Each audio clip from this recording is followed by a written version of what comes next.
자, 오늘은 성탄절입니다. 자, 우리 모두 앞사람 뒷사람 옆사람 쳐다보면서 우리 성탄절 인사 한번 합시다. 자, 우리 옆에 쳐다보면서 메리 크리스마스. 메리 크리스마스. 자, 메리 크리스마스. 자, 우리 성도님들, 자, 오늘이 올 들어 날씨가 가장 혹독하게 춥고 또 눈이 녹지 않은 것도 있어서 길도 미끄럽고 그런데, 자, 이렇게 직접 예배드리러 이제 교회에 찾아 나오신 우리 모든 성도님들을 우리 주님의 이름으로 축복합니다. 아멘. 지금으로부터 약 2000여 년 전에 이스라엘 땅, 예루살렘이라고 하는 이제 수도의 그 변두리 땅, 거기 베들레헴이라고 하는 이제 시골 동네 마구간에서 한 아기가 초라하게 태어났습니다. 너무나 초라하게 태어나서 아무도 기억하는 사람이 없어요. 그런데 그 아기가 바로 우리가 믿고 있는 우리 구주 예수 그리스도이십니다. 그런데 예수님께서 탄생하기 한 700여 년 전쯤에 이미 구약성경 이사야서에는 예수님의 탄생을 예언하는 말씀이 나옵니다. 성경은 예언서입니다. 미리 예언하시고 하나님은 그대로 성취하십니다. 예수님의 탄생도 미리 예언하시고 때가 되니까 그대로 이루어 가십니다. 이사야서 9장 말씀에 그런 말씀이 있습니다. 한 아기가 우리에게 낳고 한 아들을 우리에게 주신 바 되었는데 그의 어깨에는 정사를 메었고 그의 이름은 기묘자라 모사라 전능하신 하나님이라 영존하시는 아버지라 평강의 왕이라 할 것임이니라. 이사야 선지자가 한 아기가 태어나는데 아주 깐난쟁이 그 아기가 태어나는데 그 아기를 누구라고 예언하고 있습니까? 놀랍게도 그 아기가 바로 하나님이라고 하는 것입니다. 그 아기가 바로 하나님이다. 그 이름은 기묘자라 모사라 전능하신 하나님이라. 아기가 하나님이래요. 영존하시는 아버지라 평강의 왕이라. 세상에 이 자리에 그 여성분들 아기들 낳아보신 분들은 아실 것입니다. 아기가 핏덩어리로 태어나면 얼마나 조그맣습니까? 눈도 뜨지 못해요. 그 핏덩어리 어린아이가 이 온 우주 만물을 창조한 전능하신 하나님이라고 하는 것입니다. 그 아기가 바로 영광의 하던 아버지시고 평화의 왕이라고 하는 것입니다. 이 믿어지겠습니까? 이 누가 믿겠습니까? 이건 정말 도저히 믿어지지가 않는 말씀입니다. 자, 그런데 성경 그런 예언을 하고 있고 정말 그 예언이 있은 지 700년 지나서 한 아기가 태어나는 거예요. 아무도 알아주지 않는데 마구간에서 초라하게 한 아기가 태어납니다. 근데 그 아기가 태어날 적에 하늘보다 큰 빛이 비추입니다. 근데 그것도 이사야서에 예언되어 있습니다. 흑암에 행하던 백성이 큰 빛을 보고 사망의 그늘진 땅에 거하던 자에게 빛이 비추이도다. 과연 한 아기가 태어날 즈음에서 큰 별 하나가 떠오릅니다. 그 별을 보고 멀리 동방에서 점성술사들이 오늘 아침은 천문학자들이 별을 연구하다가 저 별이 성경에 예언하는 메시아의 탄생을 알리는 별이다. 이것을 깨닫게 됩니다. 그리고 별을 따라서 사막을 건너고 강을 건너고 광야를 건너 먼 길을 건너서 베들레헴 땅까지 찾아옵니다. 또 그때쯤에서 목동들도 들판에서 양을 치고 있는데 하나 빛이 비치는 것입니다. 깜깜한 하나 빛이 비친 천사들이 나타납니다. 이 성경의 예언이 그대로 이루어지는 거예요. 목동들에게 천사들이 빛 가운데 나타나서 베들레헴 촌동네 마구간에 한 아기가 태어났을 것이다. 너희들 빨리 가서 경배해라. 그 아기가 바로 전능하신 하나님의 아들이고 너희들이 기다리게 되는 메시아다. 세상을 구원할 구세주다. 가서 경배해라. 자, 이래서 동방박사도 마구간으로 가서 경배하고 들판에서 양을 치던 목동들도 찬란한 빛을 보고 천사의 말을 듣고 놀라서 마구간으로서 경배를 합니다. 자, 이렇게 마구간에서 조그만 아기가 초라하게 태어난 그때의 시점으로 해서 우리 인류 역사는 정확하게 BC와 AD로 나누어집니다. 자, BC가 뭐예요? 이제 BC는 영어로 하면 Before Christ. 그러니까 이 그리스도, 그리스도로 오신 예수님이 오시기 전의 역사라고 하는 것입니다. 그래서 BC 500년이다. 그러면 예수님이 탄생하시기 500년 전의 역사다 이런 뜻이에요. 그럼 AD는 뭡니까? AD는 헬라어로 안노 도민이라고 합니다. 그것은 주님의 해다. 그러니까 주 예수님이 태어난 해다. 지금이 AD 2021년이다. 그러면 예수님이 태어나신 지 2021년이 되는 해라는 것입니다. 이게 서기 2021년이에요. 자, 이렇게 오늘 성탄절에 예수님이 탄생하심으로써 인류 역사는 확연하게 주전과 주후로 쫙 갈라집니다. 그런데 그게 인류 역사만 갈라지는 것이 아니고 우리 한 사람 한 사람의 인생도 똑같다는 것입니다. 누구든지 예수님을 구주로 영접하면 그 순간부터 그 사람의 인생은 확연하게 바꾸어지게 되어 있습니다. 이 고린도후서 5장에 보면 누구든지 그리스도 안에 있으면 새로운 피조물이라 보라 이전 것은 지나갔으니 새 것이 되었도다. 누구라도 예수님을 제대로 믿기 시작하면 예수님을 제대로 영접하면 변하게 되어 있다는 것입니다. 변하지 않을 수가 없어요. 누구든지 예수를 믿고 나면 이전과는 확연하게 다른 인생을 살게 된다. 인류 역사에만 BC와 AD가 있는 것이 아니라 우리 개인의 인생에도 BC와 AD가 있습니다. 제 인생에도 AD와 BC가 있어요. 저도 하나님을 알지 못하던 사람이었는데 30수년 전 어느 날 주님이 찾아오셔서 주님을 만났습니다. 그때부터 내 인생은 변화되었습니다. 누구라도 주님을 영접하면 주님이 찾아오시면 변화되게 되어 있어요. BC와 AD로 나누어지는 것입니다. 예수 믿기 전에 우리들은 죄가 뭔지도 모르면서 그냥 죄를 밥 먹듯 하고 죄를 물 마시듯 하고 그렇게 살던 존재들이었습니다.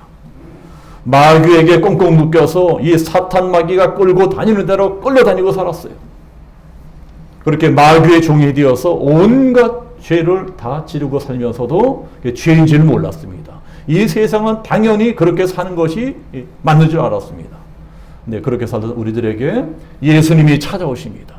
예수님이 우리들의 문을 두드리시고 우리가 마음을 열고 있으면 영접하면 그리고 내 죄를 회개하고 예수님을 내 인생의 구세주로 영접하기만 하면 내 인생에 변화가 일어나기 시작합니다. 놀라운 변화가 일어나기 시작해요. 그것이 바로 거듭나는 것입니다. 영적으로 다시 한번 태어나는 거예요. 우리 예수 믿는 사람들은 일생에 한 번은 반드시 그런 체험을 해야 됩니다. 자, 우리들은 어머니의 몸에서 한 번 태어났습니다. 그렇잖아요? 우리들은 어머니의 몸에 태어났어요. 어디로요? 아래로 태어났습니다. 밑으로 태어났어요. 그러나 그것만으로는 안 됩니다. 우리는 위로부터 다시 한번 태어나야 됩니다. 영으로, 성경으로 다시 한번 태어나야 돼요. 나는 죄사함 받고 구원받은 하나님의 자녀가 되었다. 하나님이 나의 아버지가 되었다. 자, 이런 고백을 하는 순간이 거듭나는 순간이고 내 영혼이 구원받는 순간입니다. 자, 그런 구원을 주시기 위해서 예수님이 오늘 이 땅으로 찾아오셨습니다. 그러니 만약에 예수님이 오늘 성탄절날에 이 땅에 오시지 않았더라면 우리들은 어떻게 살고 있었을까요? 저를 포함해서 이 자리에 계신 모든 분들 하나님하고 아무 상관없이 살고 있었을 것입니다. 하나님 모르고 하나님 없이 그러고 살고 있었을 거예요. 여전히 사탄의 종으로 사탄에게 매여서 죄 짓고 살고 있었을 것입니다. 그런데 예수님께서 아기의 몸으로 이 땅에 찾아오셔서 우리들을 구원하셨어요. 우리들을 하나님의 자녀로 만들어 주셨습니다. 그래서 하늘 하나님이 전능하신 창조자 하나님이 바로 우리들의 아버지가 되셨어요.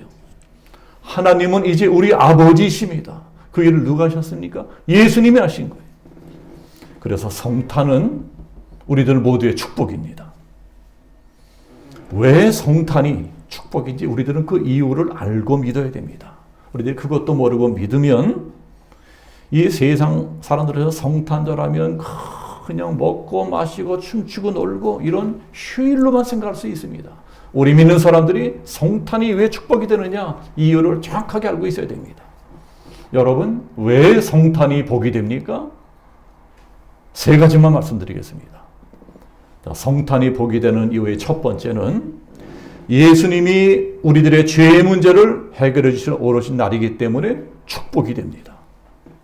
예수님께서 이 땅에 왜 오셨어요? 예수님께서 이 땅에 오신 목적은 분명합니다.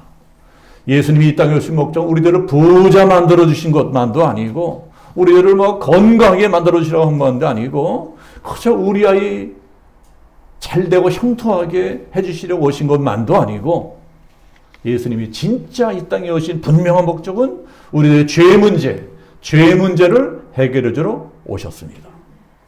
우리 인생은 그 무엇보다도 죄가 문제입니다. 그놈이 죄가 문제인 거예요. 하나님은 죄를 싫어하십니다.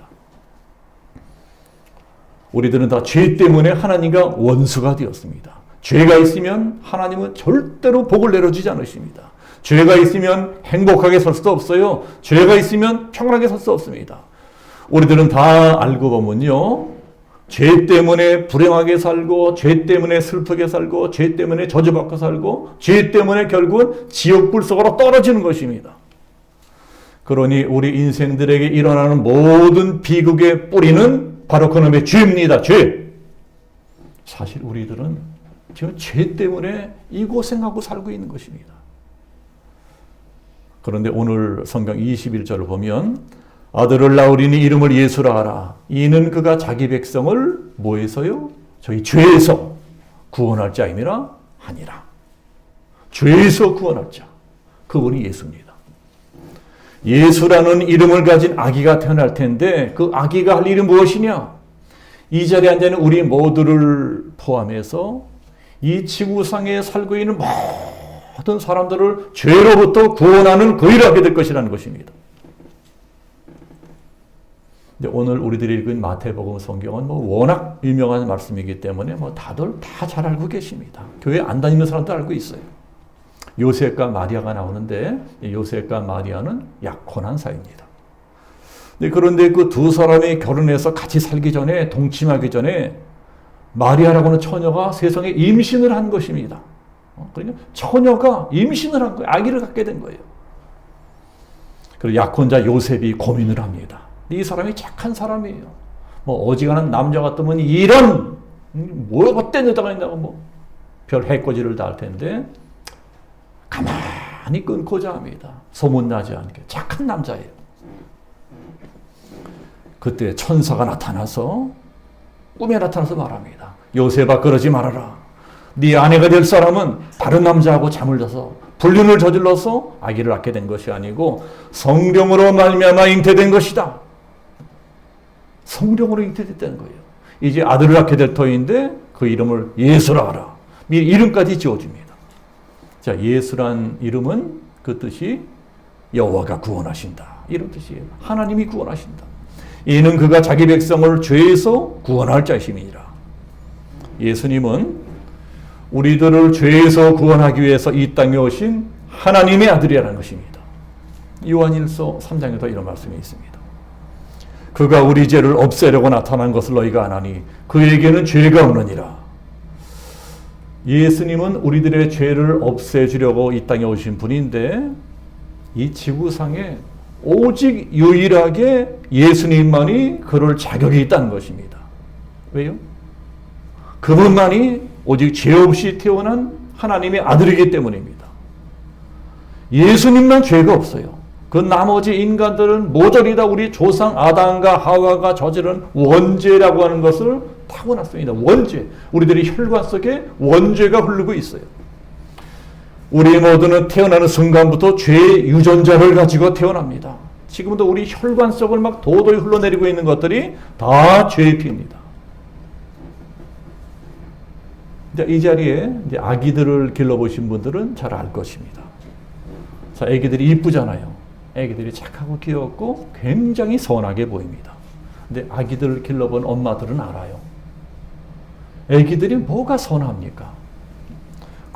꼬맹이들, 3살, 4살, 몇 살 안 먹은 것들이 학교도 안 다니고 유치원 다니기 전에 것들이 하는 짓을 보면 얼마나 못되는지 몰라요. 그 조그만 것들이 동생이나 막 시기하고 질투하고 남의 막 쥐어뜯고 핥히고 막 친구들하고 싸우고 남의 거 뺏고 안 갖다 주고 그 조그만 것들이 그 조그만 핏덩어리들이 배워서 하겠습니까? 그걸 배워서 하겠어요?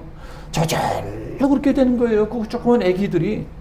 그 조그만 것들도 이 조그마니까 귀엽고 이뻐 보이고 선해 보이는데 하는 짓들을 보면은 우리 어른들 못지 않습니다. 조그맣고 귀엽기 때문에 착하게 보이는 것 뿐이지 우리 어린들하고 저희들 세계는 똑같아요. 그러니까 그 조그만 어린 것들이 그걸 어디서 배웠겠어요? 누구한테 배웠겠어요? 더 타고나는 것입니다. 타고나는 거예요. 우리 인간들은 뱃속에서부터 타고나는 죄인들이지 죄를 지었기 때문에 죄인이 되는 게 아니에요. 아예 우리 유전자 속에 이 죄의 피가 흐르고 있기 때문에 어느 인간이든 어느 엄마 뱃속에서 태어나는 순간부터 죄인으로 태어납니다.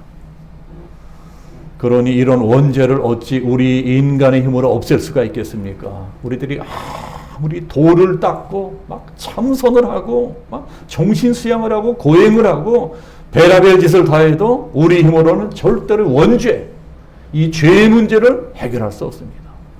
이 죄의 문제를 해결할 수 있는 분은 이 세상에서 오직 유일하게 죄가 없는 분, 죄가 없이 이 땅에 오신 하나님의 아들 예수 그리스도 한 분밖에 없습니다.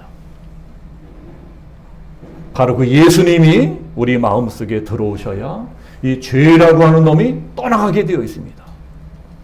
죄라고 하는 것은 깜깜한 어둠 같은 것입니다. 깜깜한 어둠 같은 것이에요. 만약에 예배당에 누가 이제 불을 켜자놔서 깜깜해요. 그럴 적에 깜깜한 어둠을 어떻게 물리칠 수 있겠습니까? 간단하잖아요. 전기 스위치만 탁 누르면 불이 팍 들어오고 순식간에 어둠은 떠나가 버립니다. 그런 것처럼 빛으로 오신 예수님은 내 마음속에 모셔드리기만 하면 모든 죄들이 저절로 떠나갑니다.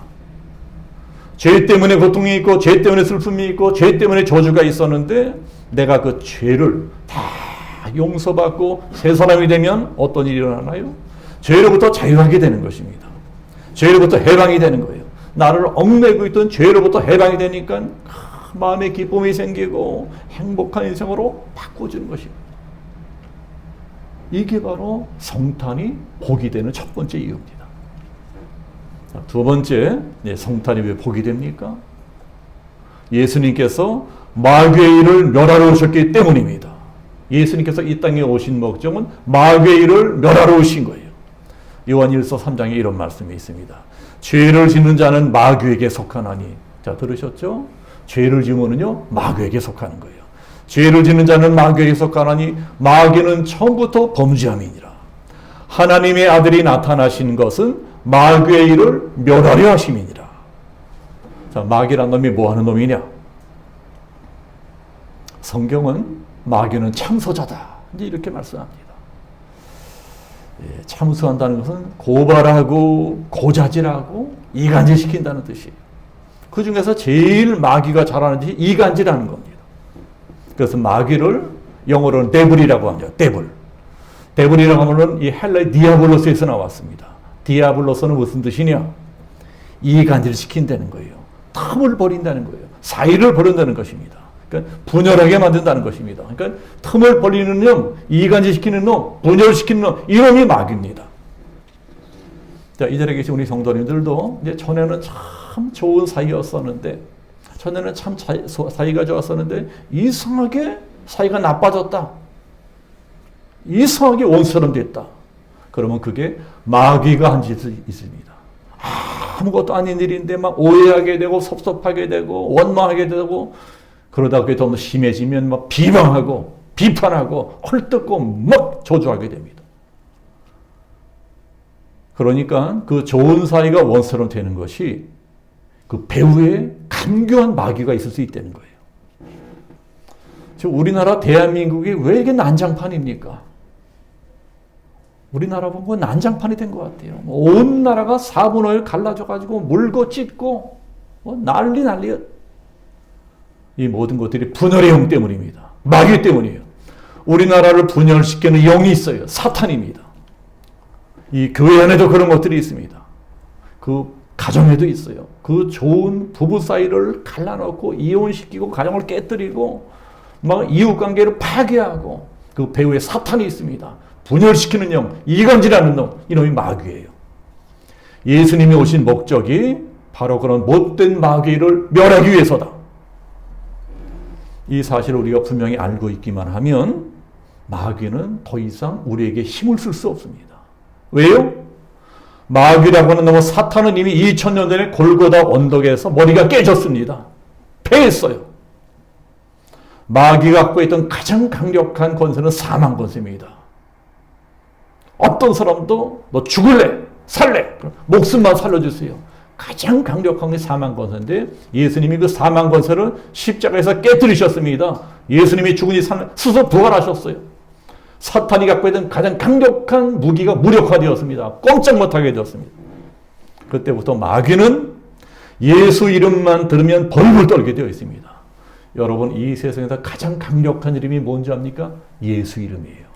우리의 마음에 슬픔이 있고 고통이 있고 괴로움이 있고 낙심될 때 예수님의 이름을 불러보세요. 내 마음이 환해집니다. 우리 가정을 어지럽게 하는 게 마귀예요. 마귀. 예수 이름을 내쫓는 것입니다. 이 사탄아, 마귀야, 예수 이름으로 떠나가라. 계속 꾸짖고 또 꾸짖고 내쫓으면 어느 순간부터 어지럽던 집안이 편안해집니다. 내 마음도 편안해져요. 왜요? 마귀는 예수님의 이름을 무서워하기 때문입니다. 예수님의 이름을 자꾸 부르고 기도하면 마귀는 견뎌내지는 못해요. 도망갈 수밖에 없어요. 그만큼 강력한 것이 예수의 이름입니다. 우리들이 예수님의 이름에 얼마나 큰 능력이 있나 이것을 믿고 자꾸 예수 이름 부르며 기도해야 됩니다. 자꾸 예수 이름 부르면 부를수록 내 마음은 밝아지고 환경도 밝아집니다. 우리가 예수 믿기 전에는 마귀가 우리를 지배했었습니다. 우리가 예수 믿기 전에는 마귀가 우리들의 주인이었습니다. 우리들은 다 악한 이 사탄 마귀의 종이었습니다. 그래서 마귀라고 하는 우리를 막 가지고 놀고 데리고 놀고 막 온갖 못된 짓 다 듣게 하고 막 별짓 다 하게 하고 우리 인생을 파괴하고 비참하게 만들고 한마디로 엉망진창으로 만드는 것입니다. 그러고 살던 우리가 예수를 믿게 됩니다. 우리가 예수를 믿게 되면 정말 예수님의 인격으로 내 온 힘을 다해 믿게 되면 어떤 일이 일어날까요? 예수의 영이 들어와요. 성령이 내 안에 들어옵니다. 예수의 영, 성령이 우리 안으로 들어오면 마귀는 혼비백산합니다. 도망칠 수밖에 없어요. 지금 이 자리에 계신 모든 분들이 다 그런 분들이세요. 이 자리에 계신 모든 분들이 예수님은 내 인생의 주인이십니다. 여기서 고백하신 분들이세요. 정말 그것을 믿고 고백했다면 마귀는 더 이상 내 인생에 힘을 쓸 수가 없습니다. 더 이상 나를 지배할 수가 없어요. 마귀는 그걸 알고 있어요. 우리가 그것을 깨달으면 자기는 더 이상 힘을 쓸 수 없다는 걸 알고 있기 때문에 우리를 헷갈리게 하려고, 우리를 믿지 못하게 하려고, 시험 들게 하고, 낙심하게 하고, 좌절하게 하고, 지금도 그 교활한 짓을 하고 있습니다. 우리들이 마귀에게 속으면 안 됩니다. 예수님이 우리를 눈동자처럼 지키시는데 지금까지 마귀라는 놈이 우리에게 어떻게 하겠어요? 예, 오늘 성경 23절이 그런 말씀이에요. 23절을 같이 보시면 보라, 처녀가 잉태하여 아들을 낳을 것이요 그 이름을 임마누엘이라 하리라 하셨으니 이를 번역한 즉 하나님이 우리와 함께 계시다 함이라. 자, 임마누엘이라는 말이 나오죠. 자, 임마누엘. 자, 임마누엘이 무슨 뜻입니까? 하나님이 우리와 함께 계신다. 하나님이 나와 함께 계신다. 이런 뜻이에요. 전능하신 하나님이 나와 함께 계시는데 내가 누구를 두려워하리요? 하나님만 나와 함께 계시면 그까지 마귀는 아무것도 아닙니다. 오늘 성탄이 왜 축복이 됩니까? 우리가 마귀로부터 해방된 첫날이기 때문에 그래요. 예수님이 마귀의 것을 깨뜨리시고 물리치시고 우리를 구원하기 위해서 찾아오신 날이기 때문에 성탄이 축복이 되는 것입니다. 마지막으로 하나만 더 말씀드리자면 왜 성탄이 복이 될까요? 예수님께서 친히 우리들을 섬기러 오신 날이기 때문에 그렇습니다. 우리나라는 대선을 앞두고 있지 않습니까? 내년에 대통령 선거가 있어요. 대통령이 되겠다고 난리들입니다. 대통령 되겠다고 막 표를 얻겠다고 별별 짓을 다 하고 있고 별하별 말을 다 쏟아내고 있습니다. 그래도 우리들은 이미 다 알고 있잖아요. 저러다가도 대통령만 되면 달라질 것이다. 우리를 또 속일 것이다. 우리가 한두 번 속아봤습니까? 대통령만 되면 안 그러던 사람인데 내가 언제 그러냐 하는 듯이 오만방자하게 권력을 휘두르고 그럴 거 우리들이 알고 있어요. 지도자는 원래 그렇습니다. 지도자라고 하는 사람들이 국민을 섬기고 국민을 위해 희생하고 그래야 되는데, 그러면 권력만 딱 잡으면 국민을 무시하고 국민들을 군림하려고 합니다. 그게 우리나라 역사고 우리 인류의 역사입니다. 역대 모든 권력자들이 다 그랬어요. 어느 누구도 예외가 없습니다. 우리나라만 그런 게 아니에요. 다른 나라 다 마찬가지. 권력의 속성이 그렇습니다. 권력자들이 하는 짓은 다 비슷해요. 조금 힘이 생기고 권력이 주어지면 다른 사람들이 군림하고 싶어 합니다. 복종시키고 싶어요. 지배하고 싶어 합니다. 그게 우리 인류 역사고 지도자들의 역사입니다. 그러나 예수님만은 달랐습니다. 예수님은 이 세상 그 어느 왕과도 비교 없는 만왕의 왕이시고 저 하늘의 왕이십니다. 그런데도 예수님은 이 세상 왕들과 전혀 달랐습니다. 우리들을 위해 군림하고 우리를 복종시키고 다스리고 그렇게 하는 대신에 오히려 우리들을 섬겨주신 거예요. 섬겨주신 거예요. 군림하는 대신에, 다스리는 대신에 종처럼 섬겨주시려고 우리를 찾아오신 것입니다. 실제로 예수님은요, 평생 종처럼 살면서 종처럼 제자들의 발을 씻겨주시고 종처럼 십자가에 못 박혀 죽으셨습니다. 그게 빌립보서 2장에 있어요. 그는 근본 하나님의 본체시나, 예수님이 하나님이라는 거예요. 그는 근본 하나님의 본체시나 하나님과 동등됨을 취할 것을 여기지 아니하시고 오히려 자기를 비워 종의 형체를 가지사 사람들과 같이 되셨고 사람의 모양으로 나타나사 자기를 낮추시고 죽기까지 복종하셨으니 곧 십자가에 죽으심이라. 예수님이 이 땅에 찾아오신 목적 자체가 섬김을 받으려고 하는 것이 아니고 섬겨주려고, 우리들 섬겨주려고 하셨기 때문에 아예 태어날 때부터 마구간에 태어나셨어요. 겸손의 극치입니다. 우리 중에 어느 누구도 냄새나는 마구간에 태어난 사람은 없습니다. 아무리 가난하더라도 그런 데서 태어나지는 않아요. 예수님은 골라서 가장 밑바닥, 가장 비천한 곳에 태어나셨습니다. 자, 왜 그렇게 하셨어요? 예수님이 이 땅에 오신 목적 자체가 우리들을 섬겨주려고 오셨기 때문에 그렇습니다. 그래서 왕이 되기는커녕 종이 되어서 우리들을 섬겨주셨기 때문에 종처럼 사시다가 맨 나중엔 우리들의 모든 죄를 다 뒤집어 쓰고 십자가에서 못 박혀 죽으셨습니다. 그렇게까지 하시면서 우리들을 구원하신 거예요. 전능하신 하나님의 아들이, 만왕의 왕이신 예수님께서 왜 그렇게까지 하시면서 십자가에 죽었을까요? 그 까닭은 하나밖에 없습니다. 그 까닭은 그만큼 우리들을 사랑하셨기 때문에 그렇습니다. 사랑하신 거예요. 이것은 참으로 우리 인간의 조그만 머리로는 도저히 이해할 수 없는 창조주 하나님의 신비하고도 오묘한 사랑입니다. 우리 피조물들이 이 창조주의 무한한 사랑을 어떻게 이해할 수 있겠습니까? 우리가 성탄절을 맞이할 적마다 이 신비한 창조주의 사랑의 비밀 이야기를 꼭 기억해야 됩니다. 자, 옛날 이야기 하나 들려드리고 마칠게요. 자, 옛날에 유럽의 프로방스 지역에 젊은 왕이 나라를 다스리고 있었대요. 젊은 왕이 나라를 다스리다가 우리나라 백성들이 어떻게 살고 있나 살펴보려고 요새로 치면 민정사찰 같은 것을 나갑니다. 변장을 하고 왕복을 받고 평민 옷을 입고 호위무사한 사람만 데리고 몰래 이 동네 저 동네 백성들이 사는 사정을 둘러보고 다닙니다. 그러다가 어느 시골에서 우물가로 물 길러 나온 소녀를 만나게 됩니다.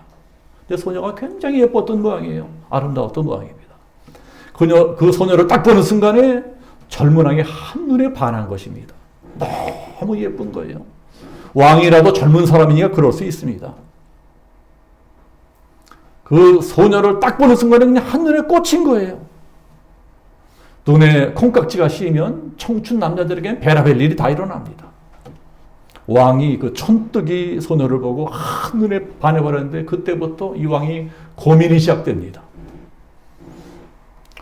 두 사람 차이가 좀 어지간해야지, 뭐 진도가 나가든지 데이트를 하든지 이렇게 될 터인데, 이건 뭐 누가 봐도 어마어마하게 차이가 나는 것입니다. 자기는 일국의 왕이에요. 그 소녀는 아주 촌스러운 시골뜨기 소년이다. 자기는 왕국에서 번쩍번쩍하는 왕복을 입고 있는데 그 소녀는 다 떨어진 무명 옷을 입고 있습니다. 자기는 존귀한 왕의 혈통인데 그 여자는 천하디천한 평민의 딸이에요. 자기는 왕자로 태어나서 최고의 교육을 받았지만 그 여자는 초등학교도 못 나왔어. 그런데도 내 마음 나도 모르게 끌리는 것입니다. 그 아이가 너무 좋은 거예요. 그 소녀가 너무너무 사랑스러운 것입니다. 자나깨나 그 소녀 생각밖에 없어요. 상사병이 났습니다. 왕이 상사병이 났어요. 그래서 어떻게 하면 내 사랑을 저 소녀에게 고백할 수 있을까? 어떻게 해야 내가 그 소녀에게 내 마음을 전할 수 있을까? 날마다 고민합니다.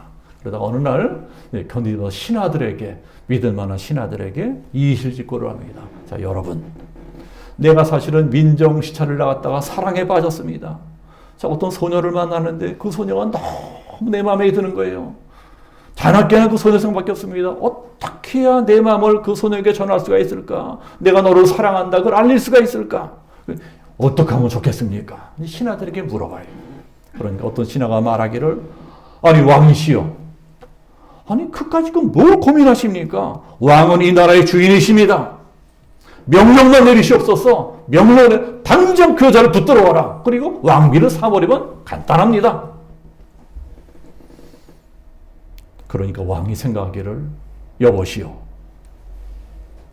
그런 게 어떻게 사랑이 될 수 있겠어?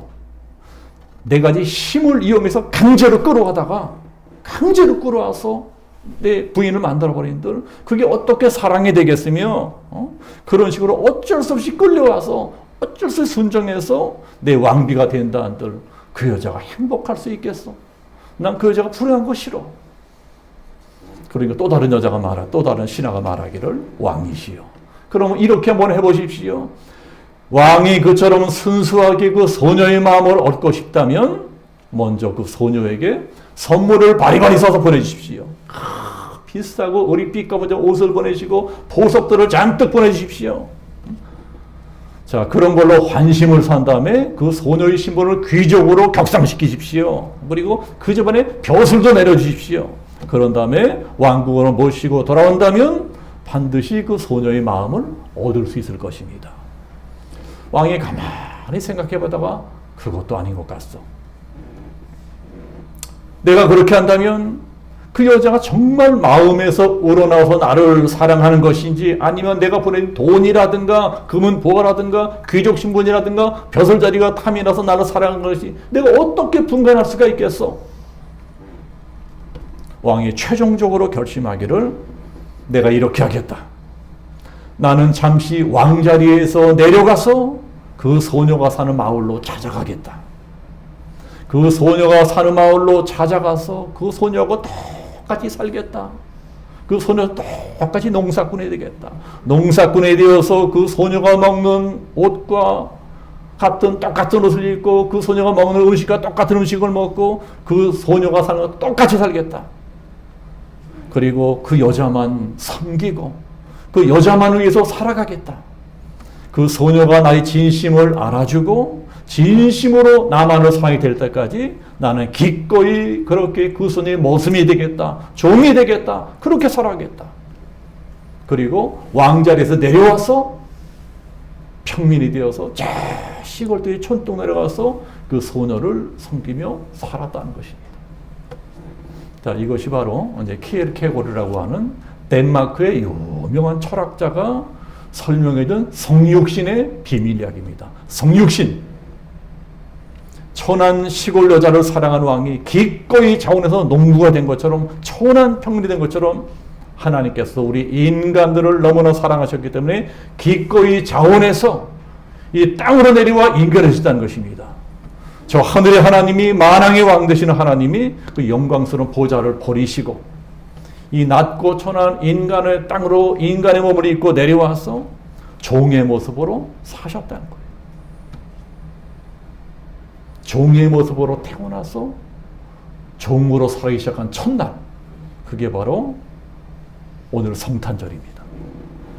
우리들을 그만큼 사랑하셨다는 것입니다. 그러니 성탄절은 이 세상 그 어떤 날과도 비교할 수 없이 귀한 날이고 소중한 날이고 축복의 날입니다. 하나님이 그만큼 우리를 사랑하신다는 거예요. 나를 사랑하시고 우리 성도님들 한 분 한 분을 사랑하신다는 것입니다.